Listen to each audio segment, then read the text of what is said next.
अस्सलामु अलैकुम वरहमतुल्लाहि वबरकातुह। पूरी वीडियो देख कर जाइएगा और वीडियो स्किप मत कीजिएगा, क्योंकि आज हम आपको बताने वाले हैं कि फ़लस्तीन से हम लोग इतनी मोहब्बत क्यों करते हैं। बहुत सारे लोग फ़लस्तीन के बारे में नहीं जानते, जो नए जनरेशन है वो फ़लस्तीन क्या है वो जानते ही नहीं है। तो आज हम आपको बताने वाले हैं कि फ़लस्तीन वो कौन सा शहर है और हम मुसलमान फ़लस्तीन से क्यों मोहब्बत करते हैं। तो वीडियो में आप बने रहें, आपको मैं सारी बात बताने वाला हूँ कि फ़लस्तीन से इतनी मोहब्बत मुसलमानों को क्यों है। मुक़द्दस सरज़मीन और नबियों का मकीन फ़लस्तीन, आपके बच्चे आपसे पूछे या ना पूछे, आप उन्हें ये ज़रूर बताया कीजिए कि हम मुसलमान फ़लस्तीन से इतनी मोहब्बत क्यों करते हैं। आज हम आपको बताते हैं कि फ़लस्तीन से हम मुसलमानों की इतनी मोहब्बत क्यों है। ये फ़लस्तीन अंबिया अलैहिस्सलाम का मस्कन और सरज़मीन रह चुका है। हज़रत इब्राहीम अलैहिस्सलाम ने फ़लस्तीन की तरफ हिजरत फरमाई। अल्लाह तबारक ताला ने हज़रत लूत अलैहिस्सलाम को अज़ाब से निजात दी जो उनकी कौम पर उसी जगह पे आई थी। हज़रत दाऊद अलैहिस्सलाम ने उसी सरज़मीन पर सुकूनत रखी और यहीं अपना एक महराब भी तामीर फरमाया था। हज़रत सुलेमान अलैहिस्सलाम उसी मुल्क में बैठकर सारी दुनिया पर हुकूमत किया करते थे। वही फ़लस्तीन है जिसके बारे में मैं आपको बताने वाला हूँ। पूरी वीडियो आप देखिएगा, वीडियो को स्किप मत कीजिएगा। बेशक। अब मैं आपको बताने वाला हूँ कि चूंटियों का एक वो मशहूर किस्सा, जिसमें एक चूंटी ने अपनी बाकी साथियों से कहा था कि ऐ चूंटियों, बिलों में अपने अपने बिलों में घुस जाओ। यहीं उस मुल्क में वाक़िया अस्कलान शहर में एक वादी में पेश आया था, जिसका नाम बाद में वादी अल-नमल, चूंटियों की वादी रख दिया गया था। हज़रत ज़करिया अलैहिस्सलाम का महराब भी उसी शहर में है। हज़रत मूसा अलैहिस्सलाम ने उसी मुल्क के बारे में अपने साथियों से कहा था कि उस मुक़द्दस शहर में दाखिल हो जाओ। अंबिया अलैहिस्सलाम का मस्कन होने की वजह से कहा था। उस शहर में कई मुअज़्ज़ज़ात वाक़या पेश हुए हैं, जिनमें एक कंवारी बीबी हज़रत मरियम अलैहिस्सलाम के वतन से हज़रत ईसा अलैहिस्सलाम का विलादत मुबारका भी है। हज़रत ईसा अलैहिस्सलाम को जब उनकी कौम ने कत्ल करना चाहा तो अल्लाह तबारक व तआला ने उन्हें उसी शहर से आसमान पर उठा लिया था। ये सारी वाक़यात जो है वही फ़लस्तीन के शहर में पेश आया था, जिसके लिए हम इतने जद्दोजहद करते हैं और यहूदी हम मुसलमानों पर जुल्म करते हैं, उसी फ़लस्तीन को हासिल करने के लिए, मस्जिद अक्सा को हासिल करने के लिए। हज़रत ईसा अलैहिस्सलाम को जब उनकी कौम ने कत्ल करना चाहा तो अल्लाह तबारक ताला ने उन्हें उसी शहर से आसमान पर उठा लिया था। विलादत के बाद जब औरत अपनी जिस्मानी कमज़ोरी की इंतहा पर होती है तो ऐसी हालत में बीवी मरियम का खजूर के तनों को हिला देना भी एक मुअज़्ज़ज़ा इलाही है।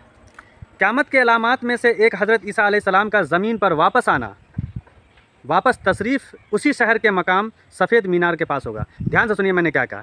क़यामत के अलामात में से एक हज़रत ईसा अलैहिस्सलाम का ज़मीन पर वापस तशरीफ़ लाना उसी शहर के मकाम सफ़ेद मीनार के पास होगा। उसके बाद मैं आपको बता रहा हूँ, उसी शहर में हज़रत ईसा अलैहिस्सलाम जद्दाल को कत्ल करेंगे, उसी शहर में।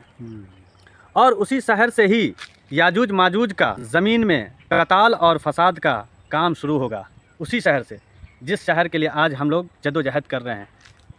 आप लोग इस बात की जानकारी लेने की कोशिश कीजिए कि फ़लस्तीन से आखिर मुसलमान इतनी मोहब्बत क्यों करते हैं।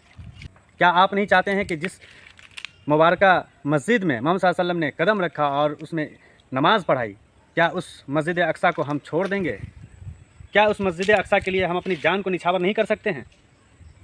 आज अगर हम नौजवान ये सोचकर इस बात को नज़रअंदाज अगर करते हैं कि मस्जिद अक्सा तो है, अगर उसको तोड़ देता है, कब्ज़ा कर लेता है तो क्या होगा, ये बात सोचना भी गुनाह है। ये बात सोचना भी गुनाह है और हमें इस चीज़ की जानकारी लेनी चाहिए कि मस्जिद अक्सा क्या है, फ़लस्तीन क्या है। थोड़ी बहुत जानकारी लेनी चाहिए आप लोगों को भी, क्योंकि जब तक हमें दीन की जानकारी नहीं होगी तब तक हम उसके लिए लड़ नहीं सकते। और दूसरी बात है, सबसे कीमती बात मैं आपको बताना चाह रहा हूँ कि भले ही हम किसी भी देश में हैं, किसी भी शहर में हैं, तो हम ये सोचेंगे कि हम किस तरह फ़लस्तीन का मदद कर सकते हैं, किस तरह से फ़लस्तीन को सपोर्ट कर सकते हैं। तो मैं आपको एक बात बताना चाहता हूँ कि इज़राइल को सिर्फ बम और गोली से ही नहीं मारा जा सकता है, बल्कि उसकी माली हालत कमज़ोर करके भी उसे मारा जा सकता है। एग्ज़ाम्पल के तौर पे मान लिया जाए कि आपके शहर में कोई दुकान खुला और वो दुकानदार सही नहीं है और उसका रिकॉर्ड सही नहीं है, तो लोग उसके यहाँ से सामान ख़रीदना छोड़ देते हैं और उसकी दुकान बंद पड़ जाती है, क्योंकि उसके यहाँ कस्टमर तो जाता नहीं है। तो उसी तरीके से उसके प्रोडक्ट को बायकाट कर, उसके प्रोडक्ट में कौन कौन सी चीज़ शामिल होने वाला है मैं आपको बताता हूँ। जैसे आप थम्स अप हुआ, ये इसकी बायकाट कीजिए। 7 अप हुआ, इसकी बायकाट कीजिए। पॉन्स क्रीम हुआ, इसकी बायकाट कीजिए। डव शैम्पू हुआ, इसकी बायकाट कीजिए। नूडल्स हुआ, इसकी बायकाट कीजिए। किटकैट हुआ, इसकी बायकाट कीजिए। اور نیسلے ہوا، نیسلے کا جتنا بھی آئٹم ہے وہ سارا یہودیوں کے پروڈکٹ میں شامل ہوتا ہے۔ آپ چاہتے ہیں کہ ہم یہودیوں کو مضبوط کریں، آپ یہ کوشش کریں کہ اس کے پروڈکٹ کو بائیکاٹ کریں تاکہ وہ مالی حالات سے کمزور ہو جائے اور اس کی کمر ٹوٹ جائے۔ کیا آپ نہیں چاہتے ہیں کہ ہم اسے کمزور کریں؟ ارے ہم جا کے جنگ نہیں لڑ سکتے مگر اس کے پروڈکٹ کو بائیکاٹ کر کے اس کی کمر کو توڑ سکتے ہیں، مالی حالات سے اس کو کمزور کر سکتے ہیں۔ آپ یہ چاہیں اور کوشش کریں کہ ہم انڈیا میں رہتے ہیں، ہندوستان میں رہتے ہیں، تو ہم اپنے حکمرانوں سے ایک میسج دینا چاہتے ہیں کہ وہ پروڈکٹ آپ خود تیار کریں، انڈیا میں تیار کریں تاکہ اس پروڈکٹ کو ہم یوز کریں۔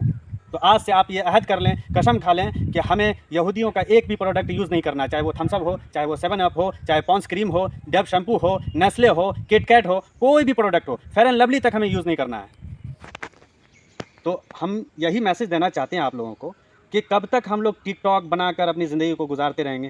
کچھ تو دین کی جانکاری کو اپنے اندر حاصل کرنا چاہیے یا نہیں کرنا چاہیے؟